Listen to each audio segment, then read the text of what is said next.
When thinking about retirement, we often ask ourselves, how much will I need before I can confidently retire forever? And of course, this is an important number to figure out, but it oftentimes doesn't mean you have to contribute to your retirement accounts until the very last paycheck. What if I told you you could stop contributing to your retirement accounts and spend that money elsewhere? In today's video, I want to share 3 signs that it may make sense for you to stop contributing to your retirement accounts and be able to spend that money elsewhere to increase what I call your return on life. Make sure you stick around to the end. I'm going to share a brief example of a couple clients that we work with where I suggested stopping contributing to their retirement accounts and showing them what else they could do with that money instead. Hey everyone, my name is Jake Skellhorn. I'm a certified financial planner and co-founder of Spark Wealth Advisors, where we give you the confidence and clarity that you deserve with your money. I recently came across a quote that resonated with me and my beliefs as a financial planner, and it was, "Money unspent represents a life unlived." And of course, everyone has different goals in life with their money. After retirement, you may want to leave a legacy to your family, leave a donation to charity, or simply just have so much of a cushion that you never have to worry about running out of money. And there's absolutely nothing wrong with all of those things. But what we don't want is to experience a health crisis or worse, pass away with a large pile of cash in the bank that you didn't spend or didn't get to enjoy because you weren't able to in your later years. So again, the purpose of this video is to show you when it may make sense to take a step back from saving for your retirement and see what else you can do with that money to enjoy life to the fullest. So the first sign is that you already have enough for retirement. This one might seem obvious, but a lot of people don't actually realize how much they need to save before they can retire. If you've been a diligent saver throughout your career, but you just assume that you're going to retire at 60, 65, 67, whatever it might be, you might just automatically continue contributing to your retirement accounts and not really figure out what you actually need until you get to that age. So just as a super high level example, let's say that you're 60 years old today, you want to retire at age 67, and you want to spend $8,000 per month in retirement. Let's also assume that your Social Security benefit is expected to be about $3,500 per month. So that means you'll need to spend about $4,500 from your portfolio to support your lifestyle in retirement. That comes out to about $48,000 per year. If we use a standard 4% withdrawal rate, that would mean that you need to save $1.35 million in order to expect to live off of that money for the rest of your life without a large chance of running out of money. So again, the first sign is that if you already have $1.35 million or more saved, then you don't really need to continue contributing to your retirement accounts. You can retire today if you want to.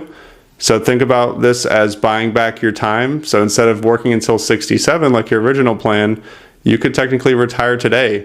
And again, going back to the health concerns that a lot of people have in retirement, I see time and time again, people work and work and work, and then when they finally retire, they experience a health crisis, or even worse, pass away earlier than they had planned for, and they never get to experience all the money that they saved over their 30, 40-year career. So I encourage everyone to figure out exactly how much they will need for retirement to be able to put in that 2-week notice.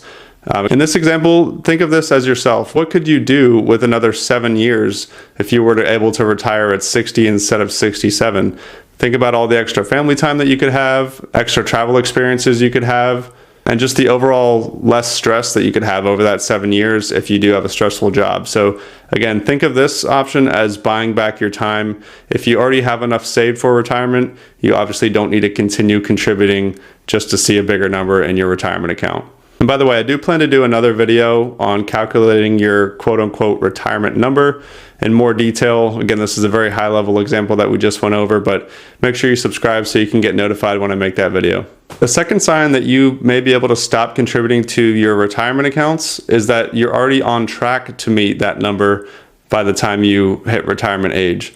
So what I mean by this is that you've already saved up enough money to where your current balances are expected to grow enough to support your lifestyle in retirement without you adding any additional funds. So going back to our other example there, let's say that you're, again, 60 years old, you need $1.35 million to retire to support that living expense in retirement. But let's say you don't quite have enough just yet. You're at $1.1 million between your retirement accounts like 401ks, IRAs, and brokerage accounts. So if you still want to retire at age 67, without contributing another dollar to your retirement accounts, your $1.1 million would only need to grow by 2.92% per year to reach that $1.35 million number that you need. Now, while we can't guarantee or predict what investments or the stock market is going to do over the next 7 years, that's a pretty conservative return that shouldn't be out of reach if you wanted to stop contributing to your 401k or other retirement accounts. If you're maxing out a 401k at age 60, that's over $30,000 per year.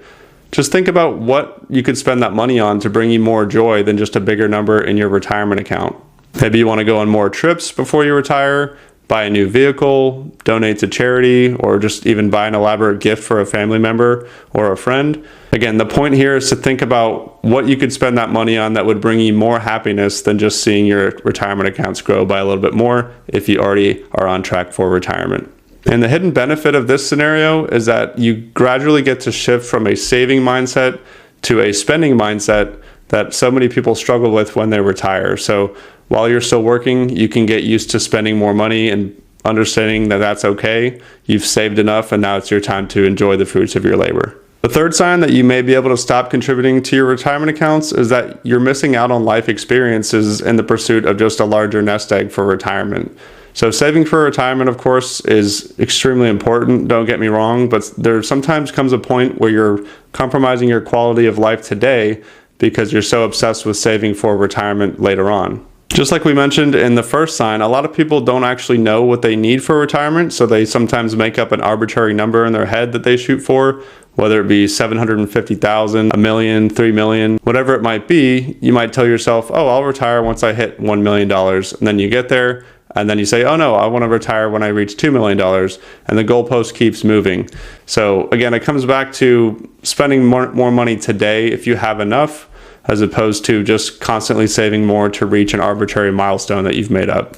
What you don't want is to look back and regret that constant chase of the next hurdle, the next million, the next milestone, because you missed out on your favorite band that you didn't want to splurge to go see, or that upgrade to business class for that flight, or that Michelin star meal that you wanted to have but didn't feel like spending on.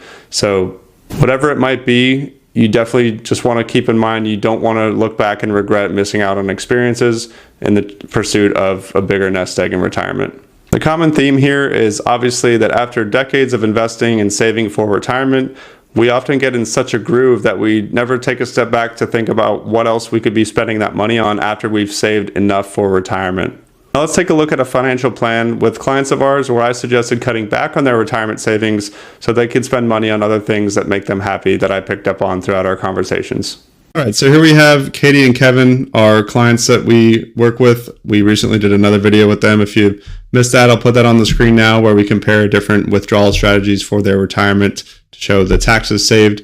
But Katie and Kevin, again, names have been changed and some of their information has been simplified and rounded up here just for simplicity. But Kevin is 59 years old. Katie is 57. These are their accounts. They have essentially 1.8, 1.9 million or so between all of their savings here. So we're excluding their primary residence, of course, for the purposes of their financial plan and retirement income. But again, Kevin's accounts over here, Katie's over here, and then their joint accounts. They have the brokerage account and their savings account at the bank. So real quick, they want to retire at age 67 and 65. So about 8 years from now, they'd like to retire at the same time. They want to live off of about $7,000 just in discretionary income. And then we have a separate allocation just for their healthcare expenses and long-term care towards the end of their lives.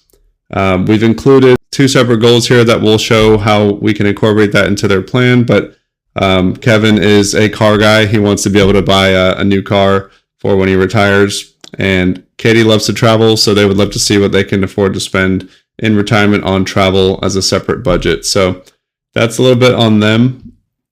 Let's go to the retirement analysis tab. Oh, one other thing here.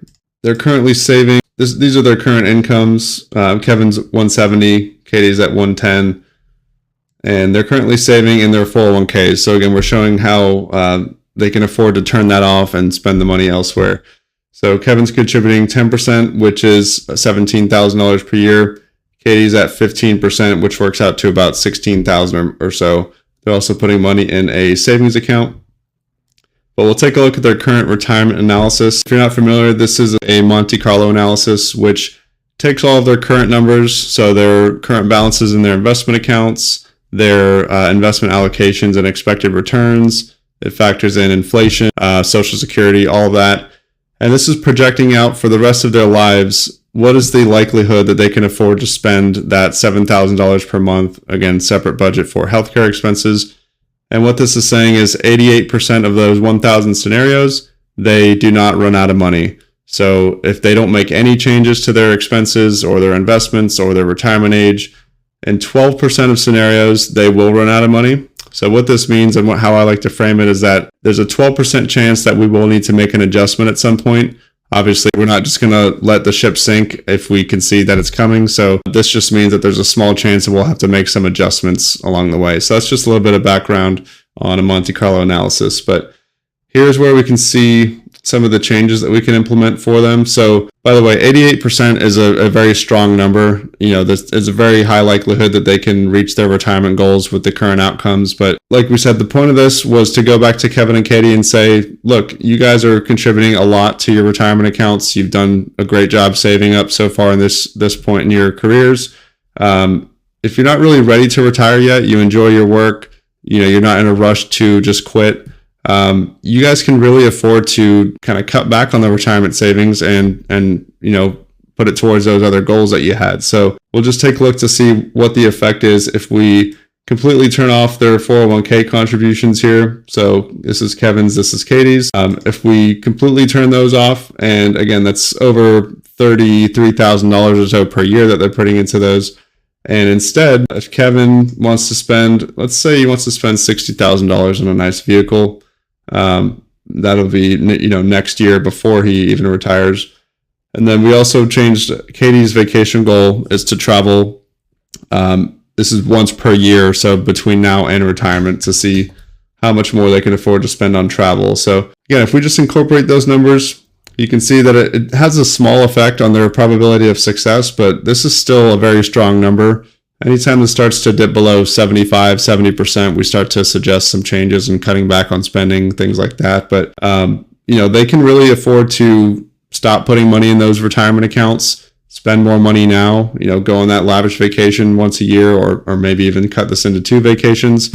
Kevin can buy that car without compromising their retirement. So, ideally, we would go back to them and propose this as a change. Obviously they would both love to meet these goals while still meeting their retirement, their desired retirement. But another kind of meet in the middle scenario would be if they just want to continue contributing at least to the company match. That way they're still getting free money in their retirement account from their employer. This could be kind of a middle of the road scenario where even less of a dip in their probability of success. So again, just wanted to show a real life example of where we go back to them as the advisor and say, you guys have done great so far. You've saved up enough to where you can still retire at that initial age, but even spend more money today to, get that increased quality of life. So with that said, I hope this was helpful and maybe change your perspective on the way that you approach your own retirement savings. If you'd like to learn more about what we do, be sure to visit us at sparkwealthadvisors.com, and thanks for watching.